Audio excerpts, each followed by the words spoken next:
నమస్తే.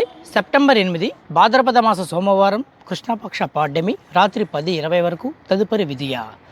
పూర్వభద్ర నక్షత్రం రాత్రి 10:10 వరకు, తదుపరి ఉత్తరాభద్ర నక్షత్రం. దుర్ముహూర్తం పగలు 12:23 నుండి 1:12 మధ్య గలదు. మహాలయ పక్షాలు ప్రారంభం.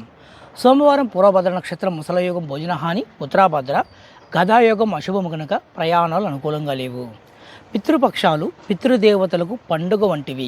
ఈ 15 రోజులు పితృదేవతల ప్రీత్యర్థం పితృదేవతా స్తోత్రం, యమకృత శివకేశవ స్తోత్రం చేయడం చాలా మంచిది. మరణించిన వారి తిథి శుక్లపక్షమైన కృష్ణపక్షమైన ఈ 15 రోజుల్లో వచ్చే తిథి నాడు పితృ కార్యక్రమాలు నిర్వహించడం, తర్పణాలు ఇవ్వడం చేయాలి. ఉదాహరణకు, ఒక వ్యక్తి శుక్లపక్ష నవమి నాడు స్వర్గస్థులైతే మహాలయ పక్షంలో వచ్చే నవమి నాడు శ్రాద్ధం పెట్టాలని అర్థం. ఈ కార్యక్రమాలు జరిగేటప్పుడు తప్పకుండా హరివంశంలో గల బ్రహ్మదత్తుని కథను వినాలని గురువచనము.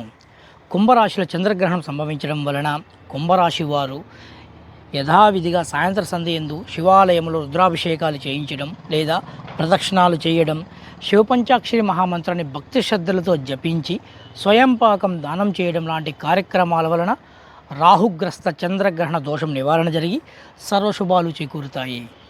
జై శ్రీరామ్.